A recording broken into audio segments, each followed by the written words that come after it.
सपना देखा है उस पवित्र भूमि की यात्रा का, जहां इतिहास और आस्था एक साथ जीवंत हो उठे हैं? आइए हमारे साथ चले इजराइल की पवित्र यात्रा पर, होली लैंड टूर, जहां हर कदम पर आपको मिलेगी शांति और प्रेरणा। गलील सागर के किनारे खड़े होकर महसूस करें उस पल को जहां यीशु ने अपने चमत्कार दिखाए।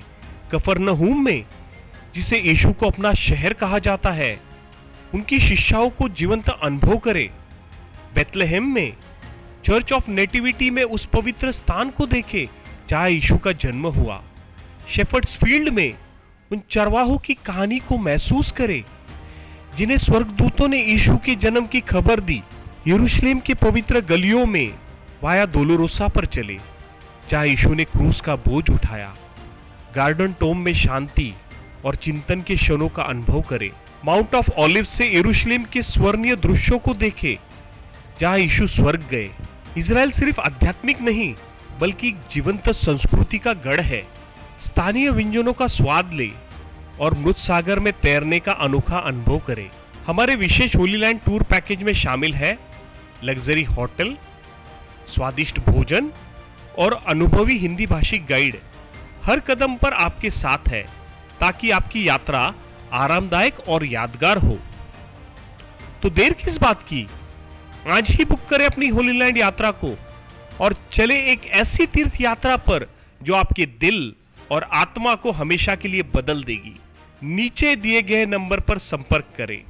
आपण पाहत आहात जीसस इंडिया टीव्ही, चॅनल जे देवाकडून आहे, चॅनल जे स्वार्थ गाजवतं, चॅनल जे लोकांचे जीवन परिवर्तन करतं। पाहत रहा, लाईक करा, शेअर करा आणि सबस्क्राईब करा। या सेवा कार्याला अजून वाढवण्यासाठी तुम्ही हातभार लावू शकता व आम्हाला तुमची आर्थिक मदत करू शकता। ऑनलाईन पेमेंटसाठी खाली दिलेल्या QR कोडला स्कॅन करून आपलं दान देऊ शकता। आणि परमेश्वर ही आमची गरज आहे। बायबल सांगतं मनुष्यानं सारं जग मिळवलं आणि आपल्या आत्म्याचा नाश केला तर त्याला काय लाभ आहे? जगामध्ये जर तुम्ही पाहिलं तर पैसा आहे, लोकांकडे राहण्यासाठी घर आहे, त्यांच्याकडे चांगल्या डॉक्टरचा रेफरन्स आहे, परंतु एवढं सगळं असताना जर देव नसेल तर मनुष्याचं जीवन शून्य होणार आहे। परंतु परमेश्वर आमची गरज आहे आणि जर परमेश्वर आमच्या पक्षाचा तर बायबल सांगतं आम्हाला विरोधी कोण? कान देऊ नाही का? देवाच्या राज्यामधला एक क्षण सुद्धा कधी व्यर्थ जात नाही, एक क्षण सुद्धा। कधी कधी आम्हाला असं वाटतं की मी परमेश्वराच्या राज्यासाठी वेळ काढला, देव याचं मला प्रतिफळ काय देणार? मी तुम्हाला सांगतो की शास्त्रामध्ये असं लिहिलंय, मनुष्याचं जीवन तो जन्माला आल्याबरोबर पीडा भोगण्यासाठी आहे। मला एक वचन वाचायचं, तुम्हाला वाचायला लावायचंय आणि मग मला मुख्य देवाच्या वचनाकडे जायचंय। कशा प्रकारच्या पीडा मनुष्य जन्माला आल्यावर त्याला भोगाव्या लागतात। योबाचं पुस्तक त्याचा 5वा अध्याय आणि त्याचं 5 पासून काही वचन, त्याच्या अगोदर 7वं वचन वाचा, 6 आणि 7 वचन। योबाचं पुस्तक 5वा अध्याय त्याचं 6 आणि 7 वचन।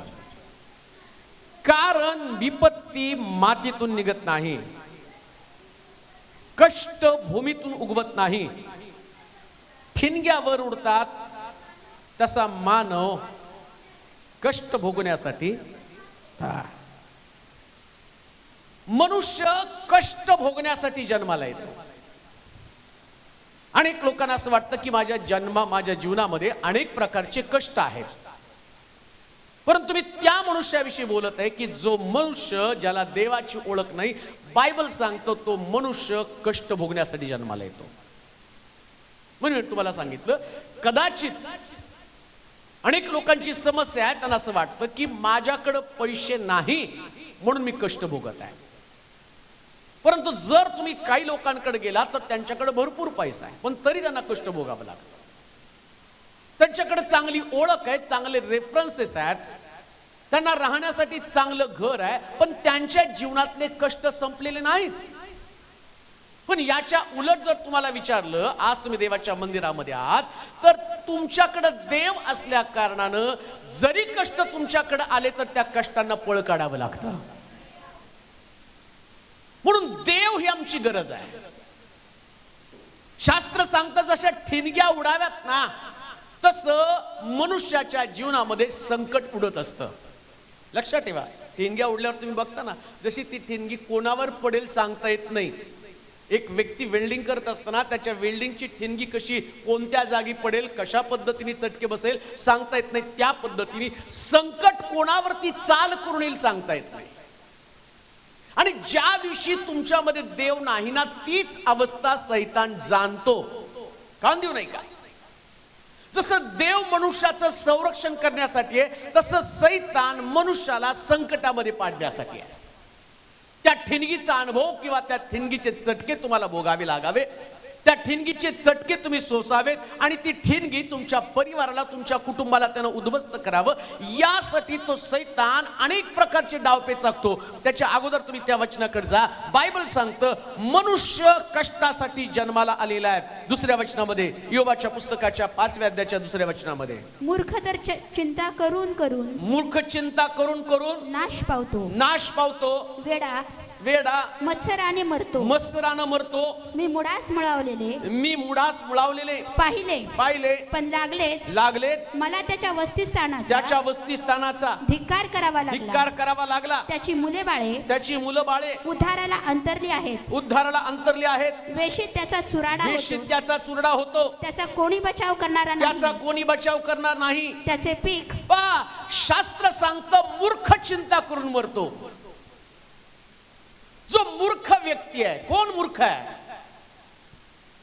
ज्याला पुस्तकाचं ज्ञान नाही तो मूर्ख आहे. ज्याला शाळेमध्ये चांगले पर्सेंटेज मिळाले नाही तो मूर्ख आहे का? कोण मूर्ख आहे जगामध्ये? शास्त्र सांगतं मूर्ख व्यक्ती आपल्या अंतःकरणामध्ये देव नाही असं बोलतो, तो मूर्ख आहे. कोण मूर्ख आहे? किती विद्वान तुम्ही असला, किती ज्ञान तुमच्याकडे असल्या, मोठ्या मोठ्या डिग्र्या तुमच्याकडे असल्या, पण तुमचं अंतःकरण जर देवाला स्वीकारणार अंतःकरण नसेल, मग तुमच्या चिंतेला अंत नसणार आहे.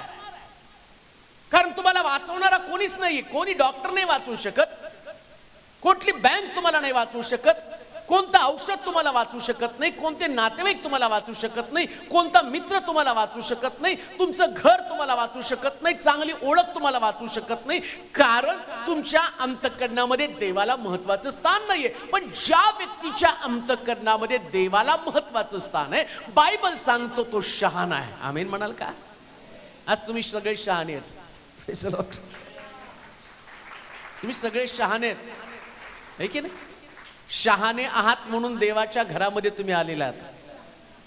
ज्या लोकांना देवाचं घराची पायरी दिसत नाही ना, बायबल सांगतं ते मूर्ख आहेत आणि त्यांना चिंतेने मरावं लागेल. वाचा बरोबर वचन, मूर्ख चिंतेने मरतो. मूर्ख तर चिंता करून करून नाश पावतो. काय करून हो? चिंता करून. बरेच लोक प्रार्थना करण्याच्या ऐवजी चिंता करत घरामध्ये बसलेले आहेत.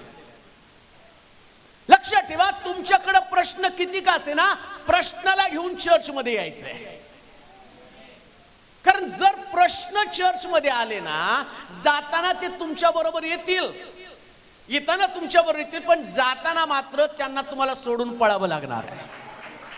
शास्त्र सांगतं कुबडी स्त्री परमेश्वराच्या घरामध्ये आली आणि ज्या दिवशी येशूने तिची भेट घेतली, बायबल सांगतं येताना वाकून आली पण जाताना ताठ मानेनं बाहेर गेलेली आहे. तसंच देवाच्या वचनाचं काम आहे. लक्षात ठेवा, तुमच्या अंतःकरणात देवाविषयीचा भरोसा पक्का आहे तर आज रात्री चिंता करत बसू नका. तुमच्या सगळ्या चिंता सर्व समर्थ येशूच्या खांद्यावरती टाकून द्या, वधस्तंभाच्या पायथ्याजवळ ठेवून टाका. कारण बायबल सांगतं आमचा देव आम्हाला चिंतामुक्त करणारा देव आहे, आमचा देव आम्हाला समस्या मुक्त करणारा देव आहे. मूर्खासारख्या चिंता करू नका. जो चिंता करतो तो कोण आहे? बोला, कोण आहे? म्हणजे जो व्यक्ती म्हणतो ना आता उद्या कसं व्हायचं, त्यानं काय समजायचं? देवाच्या वचनात लिहिलं, मी नाही सांगत. हालेलुया. माझं कसं होईल म्हणणारा कोण आहे?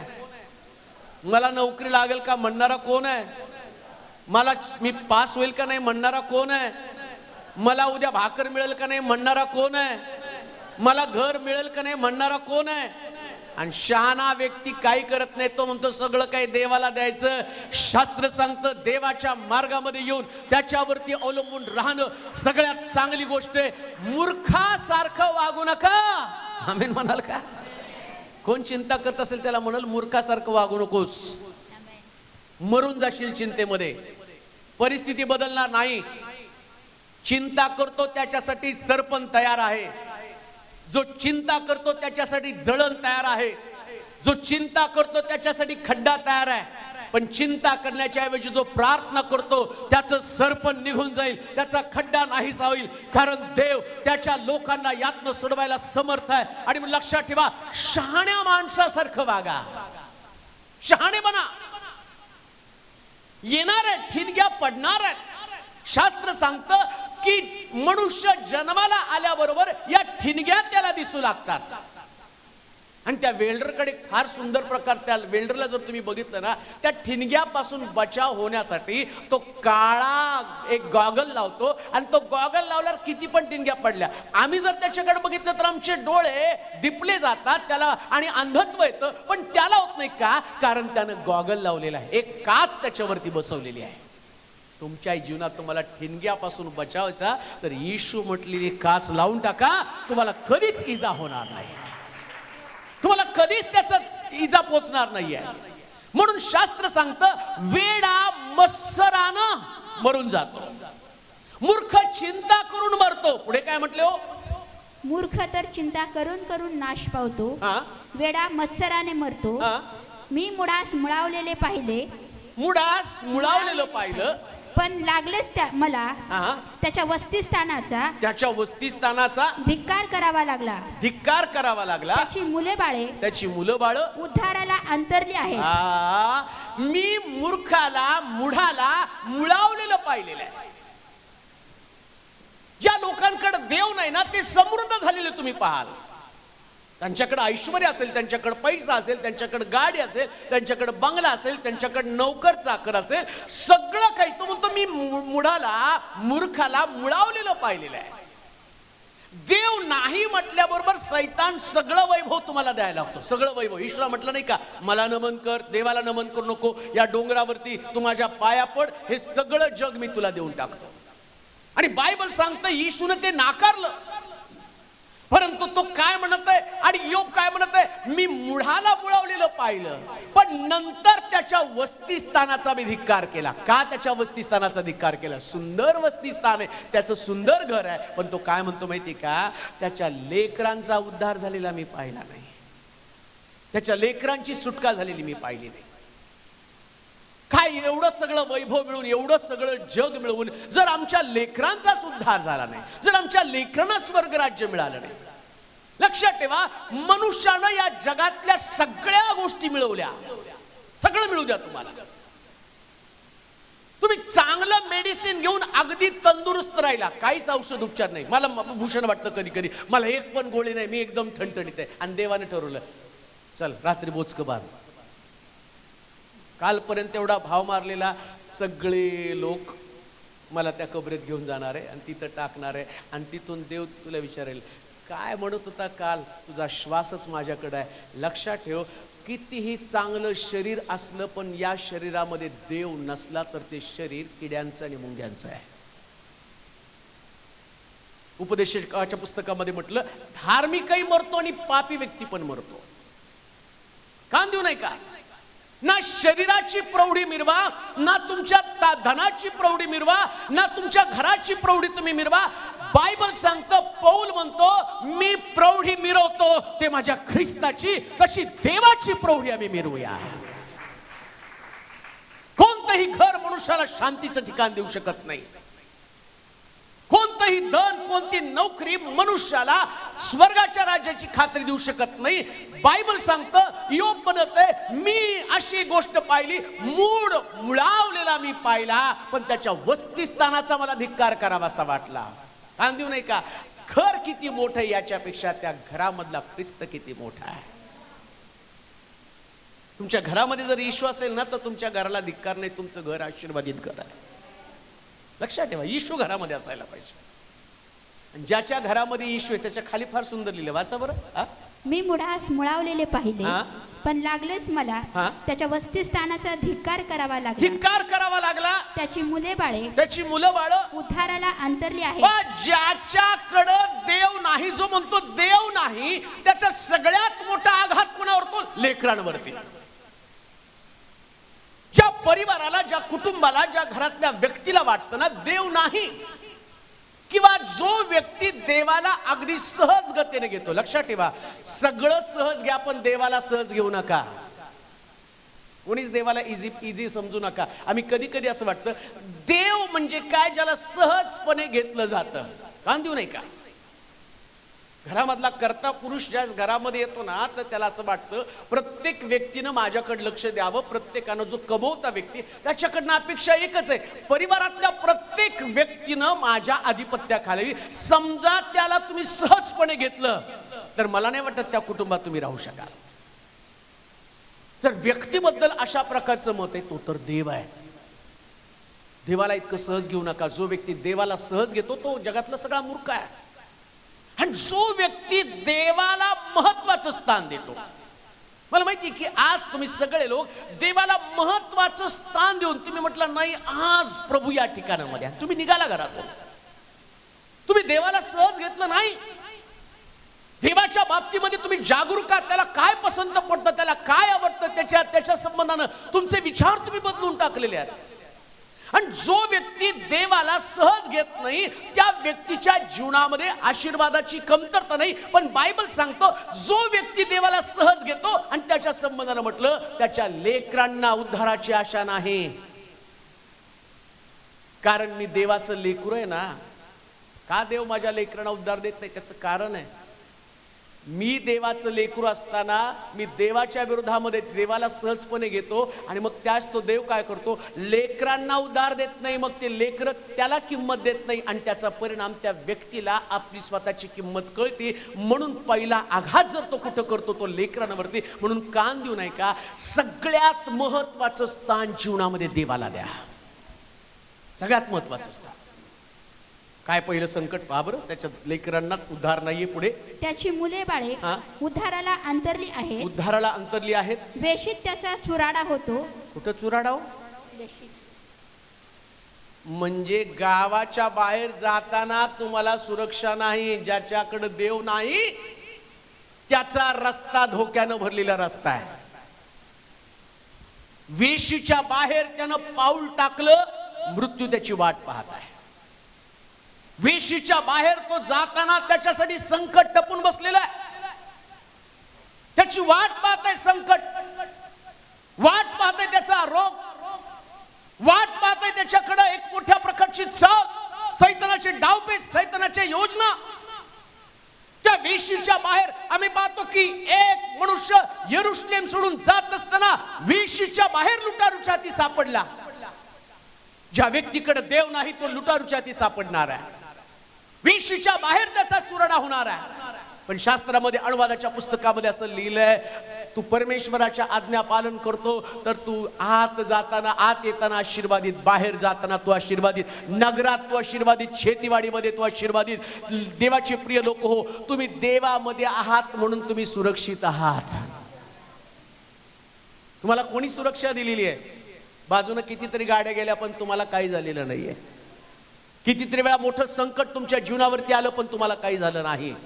कालच एक साक्ष 2-3 दिवसाखालची, एक मुलगा बिचारा चर्चमध्ये ते परिवार येतो आणि मग दवाखान्यामध्ये त्याला ऍडमिट केलं.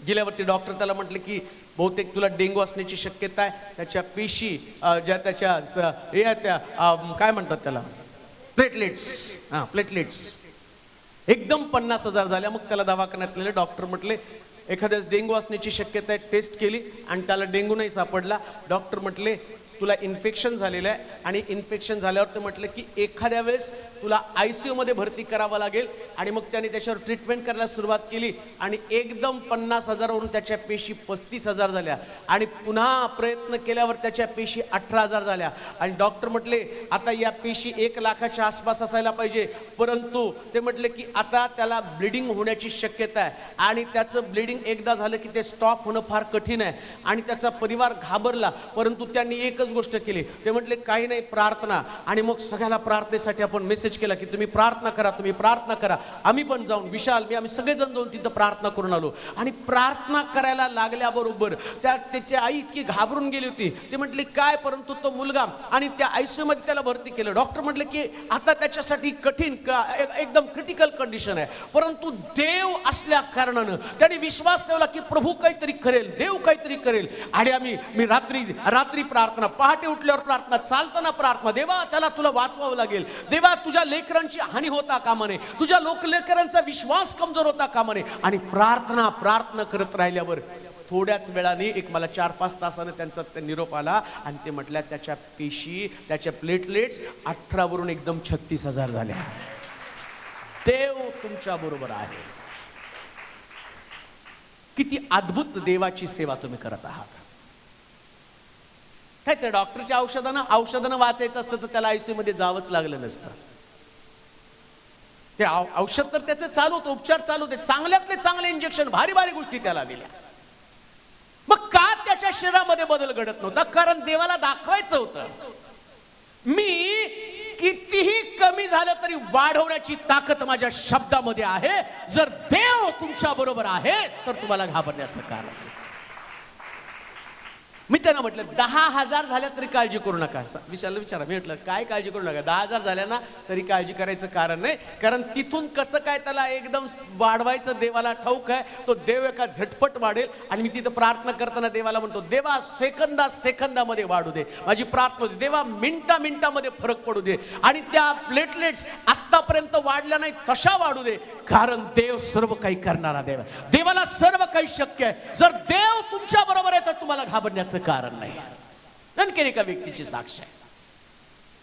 बारामतीवरून विशालला एका ब्रदरने फोन केला. त्यांनी सांगितलं की माझ्या पत्नीला अनेक दिवसापासून तिची जखम, तिची गाठ बरी व्हायला तयार नाही. डॉक्टर म्हटले ती कॅन्सर असण्याची शक्यता आहे आणि ती बरीच होत नाही ना, मग कॅन्सरची शक्यता जवळजवळ 99% आहे. आणि तेवढ्यात ते म्हटले की पण ब्रदर तुम्ही प्रार्थना करा. आणि आम्ही नुसतं त्या हॉस्पिटलमधनं ते येत नाही तर दुसरी वार्ता कानावरती. आणि तेवढ्यामध्ये त्यांनी प्रार्थना केली. प्रार्थना करून म्हटलं ब्रदर काळजी करू नका, देव त्यांना आरोग्य देईल. आणि ते गेले दवाखान्यामध्ये आणि दवाखान्यामध्ये गेल्यानंतर तुम्हाला सांगतो अवघ्या 2च दिवसामध्ये त्याची ती जखम पण चुकली आणि डॉक्टर म्हटले कॅन्सर बिन्सर काय नाही, कारण देवानं आरोग्य दिलेलं आहे. ही गोष्ट कथेमधली गोष्ट सांगत नाही, हे वास्तव जीवनामधलं सत्य आहे. देव आहे तर आम्हाला सुटका आहे. किती पण मोठा व्याधी असू द्या, किती पण मोठा विकार असू द्या, पण चिंता करत बसू नका. कधी कधी मनुष्य चिंता करत घरामध्ये बसतो आणि त्याच्या समस्या वाढतात. काही लोक म्हणतील नाही का एवढे प्रश्न असून प्रार्थनेला चालले काय, त्याच्यापेक्षा कुठल्या तरी डॉक्टरकडे जा. हो, ते डॉक्टरकडे जाणारे मूर्ख आहेत, आम्ही चर्चला जातो. ते जगाच्या दृष्टिकोनातनं शहाणे आहेत पण देवाच्या दृष्टिकोनातनं मूर्ख आहेत. म्हणून तर आम्ही पाहतो की ज्यावेळेस तो याईत त्याची मुलगी आजारी पडली ना, तो कुठल्या डॉक्टरकडे गेला नाही, तो येशूकडे गेला आणि येशूला सांगतो की माझी मुलगी आजारी पडलेली, तुम्ही घरी येऊन तिच्यासाठी प्रार्थना करा. आणि येशू तिथं तिच्या घरी जायलाच तयार नाही, बाकीच्याच प्रार्थना करत बसला. एवढ्यात कोणीतरी एक जण आला. कशाला गुरुजीला त्रास देता, तुझी मुलगी मरून गेलेली आहे, आता प्रभूला घरी येण्याची गरज नाही. याईरने येशूकडे पाहिले. येशू त्याला म्हणतो मुलगी मेली नाही, यांच्या शब्दाकडे लक्ष देऊ नको. लोक काय म्हटले असतील, काय मूर्ख बाप आहे, मुलगी घरामध्ये मरून पडली आणि हा प्रार्थनेला फिरतो. लोकांसाठी मूर्ख पण देवासाठी ज्ञानी. का? कारण घरी गेल्यावर पाहतो तर काही येशूने त्या मुलीला जिवंत केलं. लक्षात ठेवा, शहाणे लोक कोण आहे, जे सिरियस प्रश्न घेऊन देवाच्या घरामध्ये येतात. इथं उत्तर आहे, इथं उत्तर आहे, 100% उत्तर आहे. हे असं ठिकाण आहे की इथं उत्तर आल्याशिवाय राहतच नाही. आमेन म्हणाल का? जरा जोरात आमेन म्हणावं. उत्तर आहे, इथं उत्तर आहे म्हणजे आहे.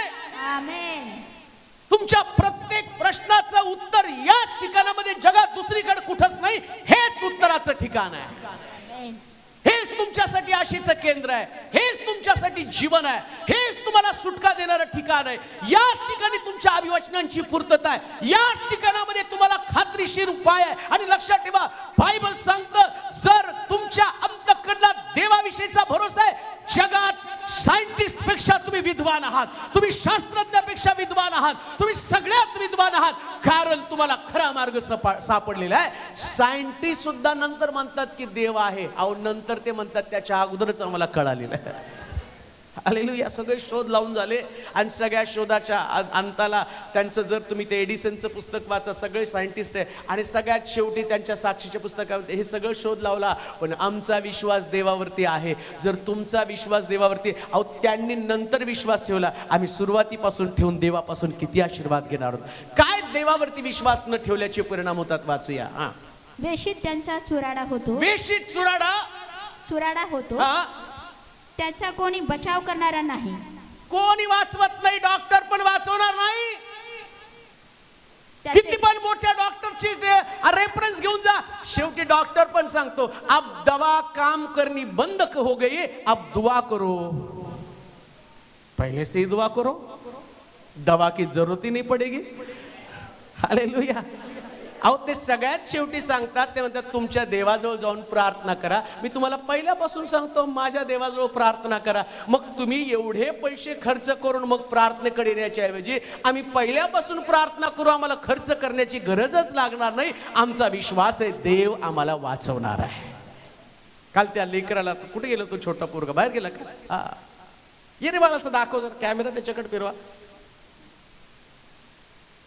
त्याला खूप ताप आला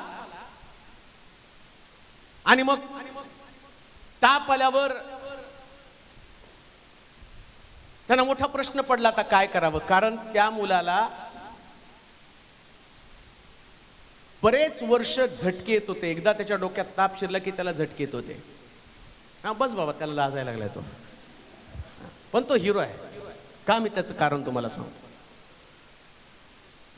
2014 पर्यंत त्याला एवढे झटके येत होते की त्याचे झटके थांबत नव्हते. पण त्यांनी सांगितलं की जेव्हा आम्ही या चर्चमध्ये आलो, इथं प्रार्थना केली, त्या दिवसापासून एकही झटका त्याला आला नाही, एक पण नाही. सगळे झटके बंद झाले, एक पण झटका आला नाही. आणि नेमकं तापाची साथ चालू आहे, त्याच्यामुळे त्याला पण रात्री ताप आला आणि त्याला कुठलीच मेडिसिन काम करेना. आणि मग डॉक्टर म्हटले की त्याला तुम्ही घेऊन या. पण डॉक्टर म्हटले की त्याला 3-4 वर्ष झटके येत नाही, ही गोष्ट तुमच्यासाठी फार जमेची. त्याला ताप येऊन पण झटका आला नाही, ही गोष्ट खूप जमेची आहे. पण आपण स्कॅन करून थोडीशी खात्री करून घ्या. मला तर असं वाटतं, डॉक्टर म्हटले की त्याला आतापर्यंत आपण गोळ्या देत होतो ना, तर कदाचित तो आल्यावर आपल्याला गोळ्या पण बंद कराव्या लागणार आहेत. तो पोरगा दवाखान्यात जाण्याच्या अगोदर काय म्हटलं माहिती का, मम्मी पहिले पास्टरांकडे जाऊ, प्रार्थना करू, मग मला दवाखान्यात घेऊन चल. आणि बिचाऱ्याने काल दिवसातनं 4 वेळा चक्कर मारली, मी सापडलो नाही. दुपारी ते बिचारे आले, तर मी घरामध्ये जेवत होतो, त्यांचा आवाज माझ्या कानावरती गेला नाही. पण परत जाऊन परत संध्याकाळी आले, त्यास तो पोरगा इतका आनंदानं माझ्यासाठी प्रार्थना करा, कारण त्याला खात्री एवढ्या छोट्याशा मुलाला या झटक्याला बंद करणारा देव आहे, तो प्रार्थनेनं पुन्हा मला आरोग्य देईल. आणि आज तो देवाच्या मंदिरामध्ये सांगण्याचं तात्पर्य, ज्यास देव तुमच्या बरोबर आहे तर तुमच्याकडे संकट नाही आहे. देवी तुमची गरज आहे, परमेश्वरी तुमची गरज आहे. आणि ज्याला हे कळलं तो जीवनातला सगळ्यात यशस्वी व्यक्ती. पण लक्षात ठेवा, देवाच्या जवळ जाऊया, ज्याच्या नाही त्याची हानी होणार आहे. परमेश्वर नाही, येशू नाही, मग हानीकडे तुम्ही गेलेला आहात. आणि येशू जर तुमच्याकडे आहे, कान देऊ नाही का, जर येशू तुमच्याकडे आहे ना, तर हानी झालेली प्रत्येक वस्तू तुम्हाला परत मिळणार आहे. जोरात टाळ्या वाजव. जे गेलं ना ते परत येणार. गेलं तेवढं परत, नुसतं तेवढं नाही. बायबल सांगतं योबानं दुप्पट मिळवलं. येशू असणं म्हणजे दुप्पट आशीर्वाद, प्रभू असणं म्हणजे दुप्पट आशीर्वाद. जे तुमचं गेलं त्याच्यापेक्षा अधिक पटीने मिळवणं. म्हणून ज्ञानी व्यक्ती त्याला खरी किंमत कळती कुठं गुंतवणूक करावं वेळेची, आणि तो व्यक्ती आपलं वेळ देवामध्ये खर्च करतो, देवामध्ये गुंतवतो, आणि देवामध्ये गुंतवलेला वेळ कधीच वाया जात नाही. आजपासून प्रार्थनेसाठी वेळ गुंतवा. तुम्हाला अनुभव येईल, परिस्थितीमध्ये फरक पडल्याची जाणीव होईल. प्रियांनो, लक्षात ठेवा, या दिवसामध्ये मी किती वेळा प्रार्थना करतो तरी माझं समाधान होत नाही. खूप वेळा मी प्रार्थना करतो आणि असं वाटतं परत अजून देवाशी बोलावं, आणि देवाशी जेवढं बोलतो ना तेवढं बरं वाटतं. मग कधी वाचतो, कधी बोलतो, कधी वाचतो, कधी बोलतो, आणि त्याच्यामध्ये वेळ जातो ना त्यास असं वाटतं बापरे, किती देवाच्या सानिध्यामध्ये आनंद, किती सुरक्षा आहे, किती विश्वास निर्माण करण्याचं काम होतं. देवामधला तुमचा वेळ मौल्यवान वेळ आहे. का? कारण तिथं म्हटलं तुझी लेकरं सुरक्षित राहतील. पुढे, त्यांचा कोणी बचाव करणारा नाही, त्यांचे पीक क्षुधित लोक खाऊन टाकतात. देव नसल्या कारणानं त्यांचं पीक कोण खातो? क्षुधित लोक. कोण खातं? क्षुधित लोक. हा देव नसल्या कारणानं तुमची पगार सुद्धा तुम्हाला पुरत नाही, शेतातलं पण पीक पुरत नाही, कोणत्याच गोष्टी तुमच्या हातामध्ये लागत नाही. क्षुधित भूमी किंवा क्षुधित लोक. मग कोण आहे क्षुधित लोक? क्षुधित लोक म्हणजे तुम्हाला फसवणारे लोक, तुम्हाला ठकवणारे लोक, तुम्हाला लुटणारे लोक. देव नसल्या कारणानं हे लोक तुम्हाला लुटत आहेत. आज सकाळी मी पेपर उघडला आणि वाचला. एक व्यक्तीनं एका मांत्रिकाकडे गेला आणि त्या मांत्रिकाला म्हटलं की माझ्या शेतात लपवलेलं धन मला कळू द्या. तो म्हटला चला मी तुम्हाला दाखवतो. गेला शेतामध्ये, 25,000 द्या. त्याने दिले काढून 25,000. तो म्हटलं हंडावर येणार आहेत, त्याच्यात खूप सोनं असणार आहे, ते हंडावर आल्यावर मला 2 लाख रुपये द्यायचे. खुश झाला, हंडा तर वर येऊ द्या, सोनं आलं म्हणजे. मग त्यांनी 25,000 दिले. मग त्यानं एका रुमालामध्ये काहीतरी त्याला गुंडाळून दिलं आणि तो म्हटला घरी गेल्यावर निवांतपणे उघडा, आणि तुम्ही इथं उघडू नका, त्या घरातल्या स्त्रियांनी यायचं नाही, कारण स्त्रिया जर आल्या ना तर भुजंग वर येईल, म्हणजे साप येईल. आणि ते एवढे भोळसट, त्यांना असं वाटलं की स्त्रियांना सगळ्यांना घरी बसवलं आणि त्या मुलाच्या, त्यांच्या नातवाच्या हातामध्ये त्यांनी रुमालीला गुंडाळून रुमाल दिला आणि घरी आले. घरी आल्यावर त्यांच्या मनामध्ये शंका आली, काय दिलं त्याने उघडून बघावं, तर आतमध्ये काहीतरी भलतंच दिलेलं आहे. आणि त्यांच्या लक्षात आलं की आम्हाला फसवलं. देवाचे प्रिय लोक, ज्या व्यक्तीकडे देव नाही त्या जगामध्ये त्याला फसवणारे अनेक लोक आहेत.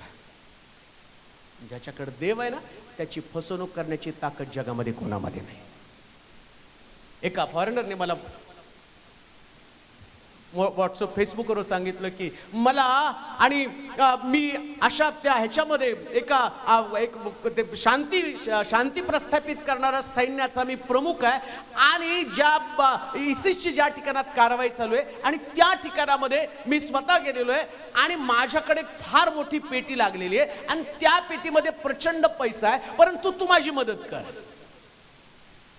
मग मी काय त्याला रिस्पॉन्स दिला नाही, आणि मग परत त्याचा रिप्लाय आला. ते म्हटलं की तू माझी मदत केली नाही, पण मला एक मदत करणारा व्यक्ती भेटला आणि त्या व्यक्तीच्या द्वारे ती पेटी मी सुरक्षित आणलेली आहे, पण मी तुझ्याशी कन्व्हर्सेशन केलं, संभाषण केलं, त्याच्यामुळं मला असं वाटतं की मला तुला थोडी मदत करावी, तर मी तुला जवळजवळ $20 बिलियन एवढी रक्कम मला तुला द्यायची. कृपा करून मी अमक्या अमक्या बँकेचा नंबर देतो, त्या नंबरवरती त्या बँकेशी कॉन्टॅक्ट कर, तिथल्या मॅनेजरशी तू बोल, हा त्याचा फोन नंबर आहे, हा माझा अकाउंट नंबर आहे, आणि याच्यावरती तू कॉन्टॅक्ट करून तुझी रक्कम तुझ्या खात्यावर जमा करून घे. एवढा बी पागल नाही ना मी. ज्याला मी ओळखतच नाही तो मला $20 बिलियन द्यायला लागल्यावर मी त्याला म्हटलं I am not mad sir. हे दुसऱ्यावर कुणावर तरी प्रयत्न करा. का? ज्याच्याकडे देव आहे त्याला फसवण्याची ताकद जगामध्ये कुणाकडे नाही. कोणी डॉक्टर तुम्हाला लुटू शकत नाही. आमेन म्हणाल का? जरा काय झालं की जरा डॉक्टरकडे जा, एवढं करा, डोक्याचं करा, डोक्यात काय नाही, छातीचं करा, छातीचं काय नाही, पाठीचं करा, पाठीचं काय नाही, मणक्याचं करा. अरे तुला कळतं का कुठं दुखणे चाललंय कुठं?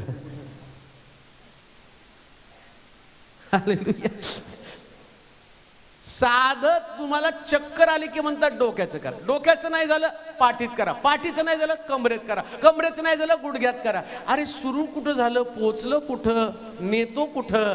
का तर तुम्हाला देव नाही म्हणून ते फसवतात. पण ज्याच्याकडे देव आहे ना ते एका झटक्यात सांगते, डॉक्टर काय नाही, ऍसिडिटी झाली आहे, गोळी द्या, घरी जाऊन खातो, बरं वाटेल.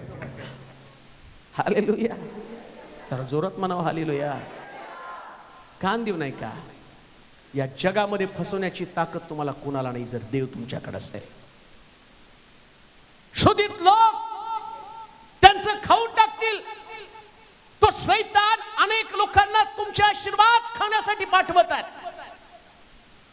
देवानं त्याच्या लोकांसाठी आशीर्वाद ठेवलेले आहेत. त्याला बरकतीनं भरण्यासाठी परिवारामध्ये त्याने आशीर्वाद ठेवलेले आहेत, कुटुंबामध्ये आशीर्वाद ठेवलेले आहेत. तुमच्यासाठी देवानं प्रमोशन ठेवलेलं आहे. पण जर देव तुमच्याबरोबर असेल तुमचं प्रमोशन कोणीच अडवू शकत नाही. आमेन म्हणाल का? तर जोरात आमेन म्हणावं. मग किती पण मोठे मेमो काढू द्या, हेमो काढू द्या, अजून काय पण कुठला पण मो काढू द्या, जर देव तुमच्याकडे आहे तर तुमचं प्रमोशन कोणी अडवू शकत नाही, तुमचे आशीर्वाद कोणी अडवू शकत नाही. पण देव तुमच्या बरोबर असणं गरजेचं आहे. म्हणून शास्त्र सांगतं, तो लुसिफर फक्त एकाच गोष्टीची वाट पाहतो, यानं फक्त देव नाही म्हणावं.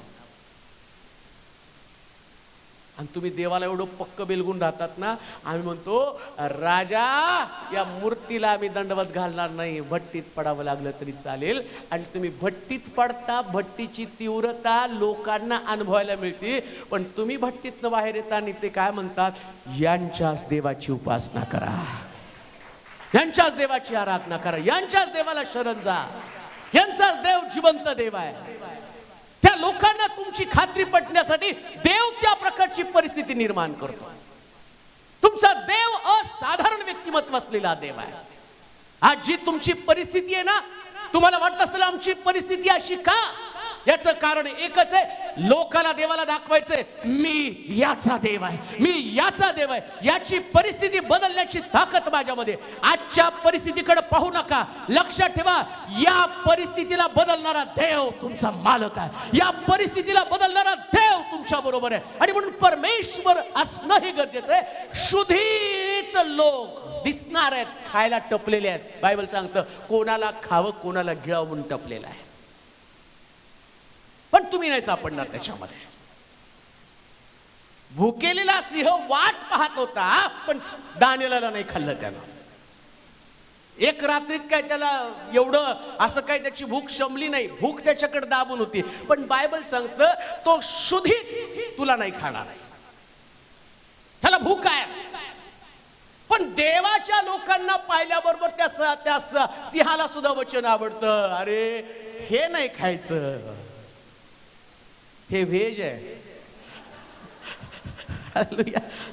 सैतान व्हेज सिंह व्हेज खात नाही, तो नॉन व्हेज आहे. दानिएलला बघितलं तर म्हटलं हे व्हेजिटेरियन कसं काय खाऊ.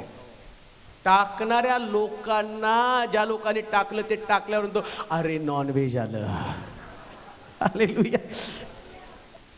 ज्या लोकांकडे देव नाही ना, ते सैतानासाठी नॉन व्हेज आहे. त्या लोकांना तो खाणार आहे. पुढे वाचूया. हा, काट्या कुट्यातूनही ते काढून नेतात. काट्या कुट्यातून ते काढून नेतात. काय काढून नेतात?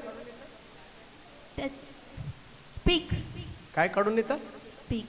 त्यांचे पीक शुद्धित लोक खाऊन टाकतात. काट्या कुट्यातूनही ते काढून नेतात. आओ किती पण सुरक्षित ठेवा, तिजोरी तिजोरी तिजोरी तिजोरी तिजोरी तिजोरी तिजोरी तिजोरी तिजोरी तिजोरी तिजोरी. पण बायबल सांगतं देव नसल्या कारणानं काट्या कुट्यातनं. पण आम्ही म्हणतो एवढं पॅक करून कसं काय घेऊन गेला, आणि तुमचं सगळं वर असतं. हालेलुया. सगळं वर आहे आणि तुझा इथून गेलाच नाही. कसं जाईल? रक्षण करणारा प्रभू आहे, सांभाळणारा देव आहे. ते काय तुमच्या ताकदीनं सांभाळलं नाही, हे देवानं सांभाळलेलं आहे. किती पण त्याला कुंपण घाला, किती पण सुरक्षित ठेवा, ज्यांच्याकडे देव नाही लेकरं गुंडाळून गुंडाळून गुंडाळून गुंडाळून गुंडाळून गुंडाळून शी शी शी. आणि आमची लेकरं उघड्यावर आहेत, इकडे तिकडे पळतात. Hallelujah. Praise Lord. Praise Lord म्हणावं जोरात. कोणताच व्याधी त्यांच्याकडे येऊ शकत नाही. का? कारण देवानं तुमच्या लेकरांना सुरक्षा कवच दिलेला आहे. काट्या कुट्यात ठेवा, कुठं पण ठेवा, किती पण स्वतः चला थंडी आली, लावा मफलर, खाला स्वेटर. मी सोलापुरात आल्यावर एकदाही अजून स्वेटर घातलं नाही, मला माहित पण नाही स्वेटर कसलं आहे. पाऊस पडल्यावर अजून पण माझ्याकडे रेनकोट नाहीये का, कारण त्याला माहिती आहे याला कसं सांभाळायचं. आणि एवढ्या वर्षामध्ये एकदाच डॉक्टरकडे गेलो, त्याचं इंजेक्शन बघितल्यावर परत गेलोच नाही त्याच्याकडे. उकळून उकळून द्यायला लागला. म्हटलं कुणाकुणाचं टोचते मला काय माहिती, परत काय त्याच्याकडे गेलो नाही. एकदाच खूप, आणि ते पण मला उडून उचलून घेऊन गेले, दवाखान्यात नेऊन टाकलं, याला द्या इंजेक्शन एकदाच. तेव्हा घेतलेलं इंजेक्शन त्याच्यावर म्हटलं डॉक्टरची पायरी चुकून चढायची नाही का, कारण हा आजार पण घालवणार नाही, दुसऱ्याचा आजार पण शरीरामध्ये सोडणार आहे. खान देऊ नाही का. जर देव तुमचं संरक्षण करेल तर तुम्हाला कोणीच स्पर्श करू शकत नाही. आणि शास्त्र सांगतं ज्याच्याकडे देव नाही त्याचं काट्या कुट्यातलं पण काढून गेलं. काय तुमचं निघून गेलं का? आतापर्यंत तुमची हानी झाली का? आतापर्यंत तुमच्या हातातून निसटून गेलं का? तुमचे आशीर्वाद, तुमच्या जीवनातले आशीर्वाद निसटून गेले का? काळजी करू नका. परत गेलेलं देणारा तुमचा देव आहे, परत मिळवून देणारा तुमचा देव आहे, परत तुमच्यासाठी अद्भुत करणारा तुमचा देव आहे. शास्त्र सांगतं ज्याच्याकडे देव नाही, मूर्ख कोण आहे? मूर्ख बाहेरचं संरक्षण करत बसतो, आणि शहाणा व्यक्ती सगळं देवावरती अवलंबून राहतो. अब्राम इसाक त्याला विचारतो, बाबा यज्ञ पशु कुठे आहे? मूर्ख माणूस देव पाहून देईल. एका क्षणात सांगितलं देव पाहून देईल, नाही मारणार माझ्या मुलात. ज्या व्यक्तीला देवाचं महत्व कळतं ना, तो प्रत्येक गोष्टीच्या बाबतीमध्ये म्हणतो देव पाहून देईल. कान देऊ नाही का. देव तुमच्यासाठी त्याला सगळ्यात उत्तम द्यायला आवडतं. लक्षात ठेवा, एकदम भारी तुमच्याकडे असणार आहे, सगळ्यात भारी. कारण माझ्याकडे म्हणून मी तुम्हाला सांगतो, काय पाहिजे नुसतं तोंडातनं मागितलं की हजर देतो देव. ज्याची तुम्ही सेवा करता, ज्याच्यावर तुम्ही अवलंबून आहात, तो सगळं काही तुम्हाला चांगल्यातलं चांगलं देणार आहे. पण त्याला सोडू नका. त्याला सोडून काहीच येणार नाही. त्याला सोडून येतं ते सगळं डुप्लिकेट आहे. दिसायला दिसतं खूप छान आहे, नंतर म्हणतो अरे हे तर कचकडा होता, मग तूच कचकडा घेतलास देवाला सोडून. पुढे काय म्हटलं वाचूया. हा. सापळा त्यांच्या धनासाठी आ पसरतो. काय हो? सापळा त्यांच्या धनासाठी. कुणासाठी? त्यांच्या धनासाठी. ज्यांच्याकडे देव नाही त्यांच्या धनासाठी आ पसरितो. काय केलं? आ पसर. येऊ द्या तुमची पगार याच्यात, येऊ द्या तुमच्या बँकेतले पैसे याच्यात. आपसून बसला, तोंड मिटून ठेवत नाही. मग बरेच लोक म्हणतात अहो एवढं कमवतो, हाती काहीच लागत नाही. कसं लागेल? देवाला सोडून कमवलं तर ते आतमध्ये जाणार आहे. आणि जो ज्याच्या बरोबर देव आहे ना, देव त्याला सैताना तोंड बंद कर, बंद कर, डॉक्टरचं तोंड बंद कर, डॉक्टरचा खर्च वाचला. Praise the Lord. सावकाराला म्हणतो बंद कर, व्याज घ्यायचं नाही. माझे लोक आहेत सावकाराचे, व्याज बंद झालं. Praise the Lord. जरा जोरात प्रेज द लॉर्ड म्हणा. नंतर तो कामाच्या ठिकाणामध्ये आल्यावर अधिकाऱ्याच्या मनामध्ये तर याची पगार कमी करावं, मेमो द्यावं. देव त्याचं तोंड बंद करतो, नाही त्याची पगार वाढव, कमी नाही करायची, पगार याची वाढव. उलटा अधिकारी आणि तो येतो. मला परवा कुणीतरी काही साक्ष सांगितली, म्हटले पास्टर आणि एक मी जिथं काम करतो त्या व्यक्तीनं आणि सगळ्यांनी माझ्या विरुद्ध कट रचला, आणि कट रचल्यावरती आणि मला सांगितलं की उद्या तुला आणि सस्पेंड करणार आहे, तुझं काम नीट नाही. आणि अशा पद्धतीनं त्याने मला फोन करून सांगितलं पास्टर प्रार्थना करा, उद्याचा दिवस माझ्या साठी फार कठीण आहे आणि मला तिथे जायचंय आणि मोठा ट्रॅप सगळ्यांनी रचलेला आहे. मी तर कंटाळून गेलो जर त्यानं, आणि आता जर तिथं मला काढलं तर मला काम करण्याची इच्छा नाही. म्हटलं काळजी करू नको, जा कामावरती, देव परिस्थिती बदले. आणि तो गेला कामावरती. 2 दिवसांनी त्याचा फोन आला. मला प्रश्न पडला, प्रार्थना केली, काय झालं नेमकं सांगायला पाहिजे, याची नोकरी गेली का काय? त्याचं मला फोन पण नाही आला. आणि 2 दिवसांनी त्याचा फोन आला, पास्टर काय झालं माहिती का तुम्हाला? मी म्हटलं सांग, मी ऐकण्यासाठी उत्सुक आहे. मी ड्युटीवरती गेलो आणि त्या अधिकाऱ्यासमोर उभं राहिलो. अधिकाऱ्याच्या लक्षात त्याची चूक आली आणि तो म्हटला हा कामाचा मनुष्य, त्यानं मला सस्पेंड केलं नाही, उलट मला प्रमोशन देऊन माझी पगार वाढवली. कारण देव तुमच्या बरोबर आहे तर तुम्हाला घाबरण्याचं कारण नाही. देवाला तुमच्या तुमच्यासाठी आशीर्वाद ठेवलेले आहेत. ते आशीर्वाद कोण अडवणार आहे? कोणी व्यक्ती तुमच्या धनाला तोडू शकत नाही. कोणी व्यक्ती तुम्हाला भिकारी करू शकत नाही. कोणी व्यक्ती तुम्हाला कफल करू शकत नाही. बायबल सांगतं दानिएलला सिंहाच्या गुहेमध्ये टाकलं, पण शास्त्रात असं लिहिलं दानिएल सिंहाच्या गुहेतनं बाहेर आला आणि तिथं असं लिहिलं राजानं त्याला भाग्यात चढवलं, त्याला मोठ्या पदात चढवलं. देव त्याच्या बरोबर आहे तर तेव्हा मोठ्या पदाला जाणार आहे. तुमची हानी होणार नाही, तुमचा नाश होणार नाही, तुमचा परिवार उद्ध्वस्त होणार नाही, तुमच्या पगाराला कुठली वाळवी लागणार नाही, कारण देव तुमच्या बरोबर आहे. तुमचा पगार सुरक्षित आहे. बँकेतले तुमचे सगळे पैसे सुरक्षित आहेत. किती आहेत मला माहिती आहेत. हालेलुया. आणि नसले तर तुमच्या खात्यावरती पडणार आहेत. बघ बोलायचं मी बोलत नाही, माझा देव ती करायला समर्थ आहे. लगेच एका रात्रीत घडणार नाही. तो फोन कराल पास्टर बँकेत गेलो आणि खात्यावर काही जमलं नाही. हो वेळ जरा काळ आहे, त्याला समय आहे, देव पाठवणार आहे, देव घडवणार आहे. आणि काही वर्षानं तुम्ही मला येऊन सांगाल माझ्याकडे काही नव्हतं, आज माझ्याकडे भरपूर आहे, कारण देवाला तुम्हाला आशीर्वादित करायचं. पण देवाला घेऊन चला, देवाला घेऊन चला. मी पाहिलं जितक्या लोकांबरोबर देव राहिला त्यांची परिस्थिती पहिल्यासारखी नाही. आणि एक गोष्ट लक्षात ठेवा, आज जर तुमच्याकडे परिस्थिती वेगळी आहे ना, याचं कारण फक्त देवच आहे. इथं सगळेजण तुमच्यासाठी प्रार्थना करतात ना, त्याचं उत्तर म्हणून तुम्ही या पदावरती आहात. परवा ते पास्टरला ते म्हटले हो तुमच्या चर्चमध्ये मी सगळं बघितलं, सगळं वेगळंच आहे. हो तुमचे लोक पण एकदम श्रीमंत असल्यासारखं तुम्ही हे सगळं काही करता. आणि त्यांना मोठा प्रश्न पडला हे आहेत तरी कोण? आम्ही राजकुमार आहोत. आमचा देव राज आहे आणि त्या राजाची लेकरं आम्ही आहोत. म्हणून बरेच लोक म्हटले तुम्ही यावेळेस अनाऊन्स का नाही केलं? कशाला अनाऊन्स करू? राजपुत्र राजकन्या इथं आहेत, त्यांना माहिती आहे काय करायचं काय नाही. सगळ्या गरजा देव भागवतो. सांगण्याचं तात्पर्य तुमच्या धनाला वाळवी लागू शकत नाही, तुमचं धन कोणी खाऊ शकत नाही. पुढे काय म्हटले वाचा बरं. कारण विपत्ती मातीतून निघत नाही, मातीतून निघत नाही आणि कष्ट भूमीतून उगवत नाही. कष्ट भूमीतून उगवत नाही, पण ठिणग्या वर उडतात. ठिणग्या वर उडतात, वर उडतात. तसा मानव कष्ट भोगण्यासाठी. ठिणग्या कुठं उडतात? तो वर उडतात. कुठं उडतात? वर उडतात. आणि वर कोण आहे? परमेश्वर. कोण आहे? आणि त्याच्यावर तुम्ही अवलंबून आहात म्हणजे तो ठिणग्या आपल्याकडे घेणार आहे. तुमच्यापर्यंत कशा येऊ देईल?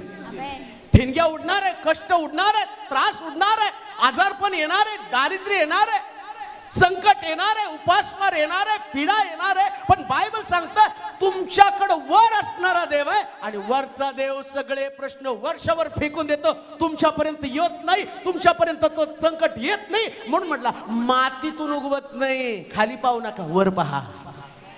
फार सुंदर म्हटलं, खाली बघू नका, माणसाकडे बघू नका. कुणी ते राधिका लिडिंग करताना म्हणत होती माणसाकडे बघितलं, खाली माणूस मातीपासून घडवलंय, माणसाकडे बघितलं तर नाही उत्तर मिळणार आहे. ज्यानं मनुष्याला घडवलं ना त्याच्याकडे पाहायला सुरुवात करा, त्याच्याकडे लक्ष द्या. पुढे वाचा बरं. कारण विपत्ती मातीतून निघत नाही आणि कष्ट भूमीतून उगवत नाही, भूमीतून उगवत नाही, पण ठिणग्यावर उडतात. ठिणग्यावर उडतात. तसा मानव कष्ट भोगण्यासाठी जन्माला आला. मी तर ईश्वराचा धावा केला असता, मी देवावर हवाला टाकला असता, हवाला देवावरती टाकला असता, तो अतर्क्य महत्कृत्य करतो. काय करतो? अतर्क्य महत्कृत्य. बोला की. अतर्क्य महत्कृत्य. मराठी नाही लक्षात. महान महत्कृत्य. अतर्क्य.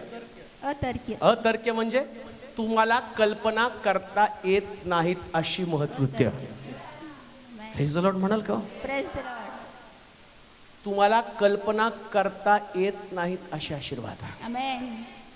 तुम्ही कल्पनाच करू शकत नाही तुमच्या घरातली परिस्थिती कशी असणार आहे. आमेन.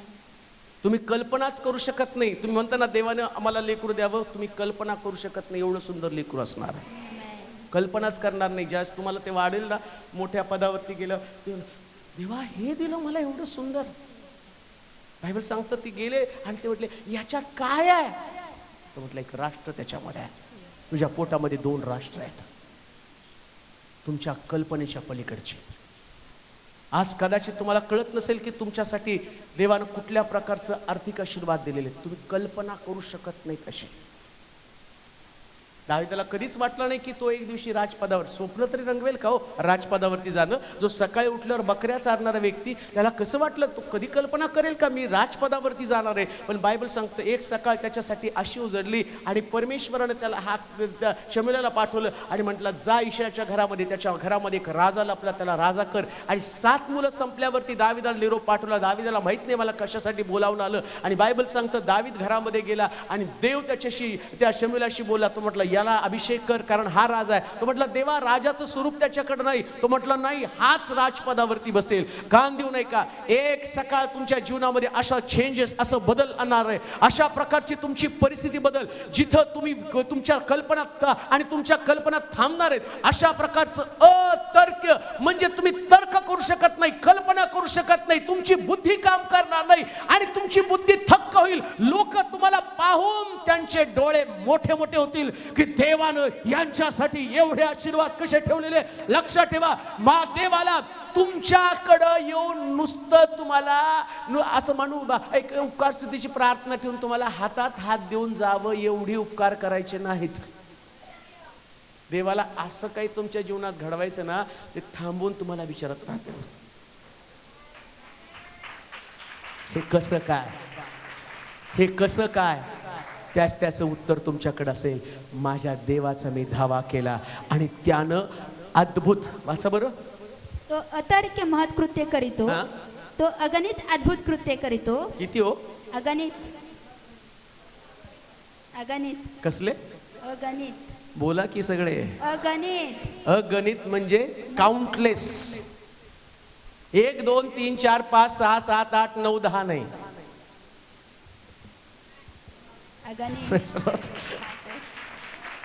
ज्याला मोजता एवढ्या येणार आशीर्वाद पाहिजे त्यानं या मार्गात येऊच नाही.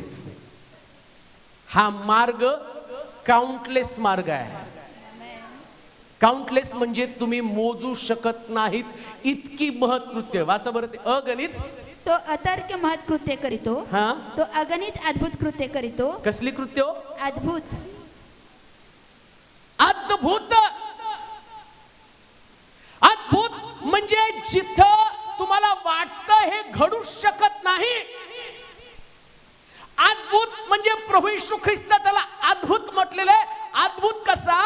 ज्याला वधस्तंभावरती लटकल्यावरती ज्याच्या शरीरातनं पाणी रक्त निघालं, परंतु एवढा दंड दिल्यावरती पाठीवरती त्याची फटके मारून पाठ सोलून काढली, रक्त वाहिलं, चामडं निघालं, परंतु 6 तास मृत्यूशी झुंज देत तो त्या ठिकाणात म्हटला माझा आत्मा मी तुझ्या हाती सोपवतो.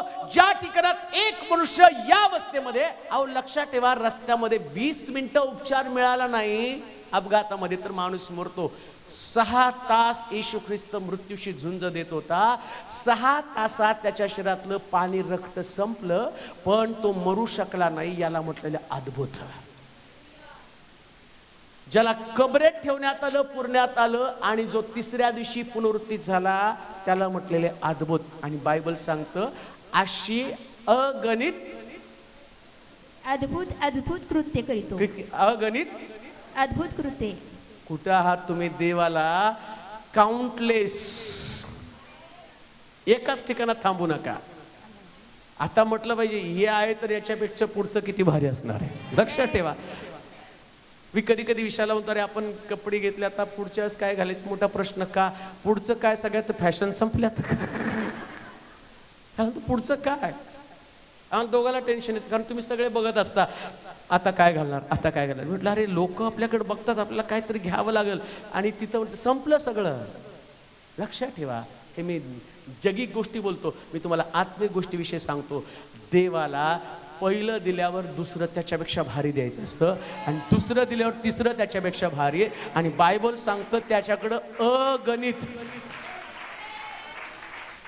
मी ते वचन वाचताना म्हटलं देवा कसला भारी देव मला सापडला की जो माझ्यासाठी अगणित अद्भुत आशीर्वाद. अद्भुत म्हणून लक्षात ठेवा, देव तुमच्या जीवनात जे घडवणार आहे ते अद्भुत असणार आहे. आमेन म्हणाल का? अद्भुत. म्हणून बोलताना सुद्धा म्हणायचं मी अद्भुत गोष्टीची वाट पाहत आहे. साध्या गोष्टी मागू नका देवाकडं. देवा काहीतरी द्यायचं तर दे, आम्ही काहीतरी देवा प्रार्थना कर, तुझी इच्छा असेल तसं दे. नाही, आजपासून म्हणा अद्भुत अगणित दे, अद्भुत दे, अगणित दे. तुझ्या वचनात दिलं, योब त्या पद्धतीने म्हणत आहे, तो अद्भुत अगणित कृत्य करीतो, कृत्य करीतो. तो अगणित अद्भुत कृत्य करीतो. हा. तो पृथ्वी तलास उदक देतो, हा? शेतांना पाणीच पाठवतो. पृथ्वी तलास काय देतो? उदक देतो. पृथ्वीला पोट दिलंय त्यानं, आणि पृथ्वीचं पोट एकदा उघडलं की शहराच्या शहर गायब होतात.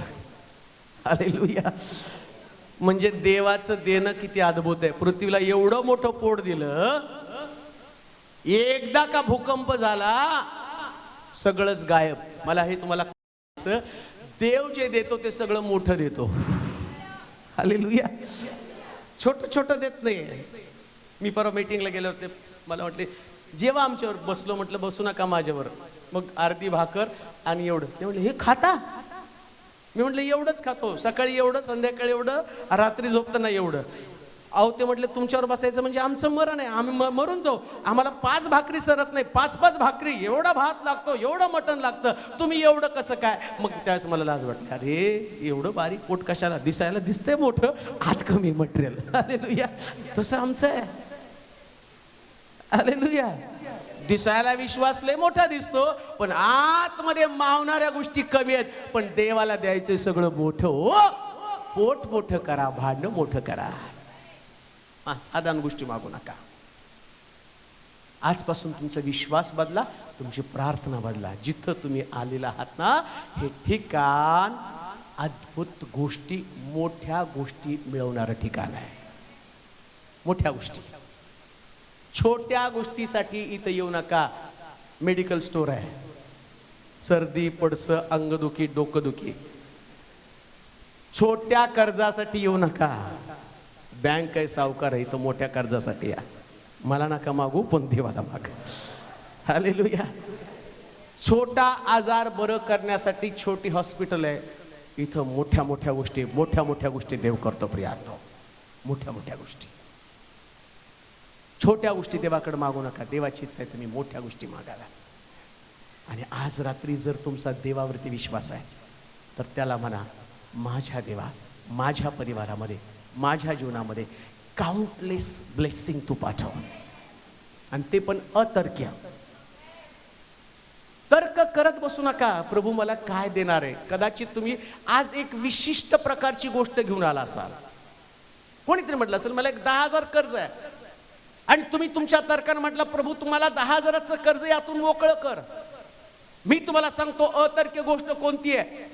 तुमचं 10,000चं कर्ज जाऊन देव तुम्हाला जे आणखीन जे देणार आहे, ज्याची मोजदाद तुम्ही करू शकणार नाही, त्या गोष्टीकडे तुमचं लक्ष लागू द्या. तुमच्या गोष्टीमध्ये कोणता आणि काय तुम्ही कल्पना केलेले. तुम्ही म्हणत असाल की माझ्याकडे नोकरी नाही, तुम्ही म्हणत असाल माझे पैसे कुठेतरी अडकलेले आहेत. तुमच्या तर्काप्रमाणे तेवढ्याच गोष्टी तुम्ही मागत आहात. परंतु देव आज तुम्हाला सांगत आहे, मी तुझ्यासाठी अतर्क्य गोष्टी, असाधारण गोष्टी, अद्भुत गोष्टी, ज्याच्याचा आणि तुझ्या बुद्धीला काम करणार नाही आणि लोकांचा विश्वास बसणार नाही, अशा गोष्टी तुझ्यासाठी करेल. तर देवाच्या लोकांना हे ठिकाण तुम्हाला त्याच गोष्टीसाठी प्रभू बोलवत आहे.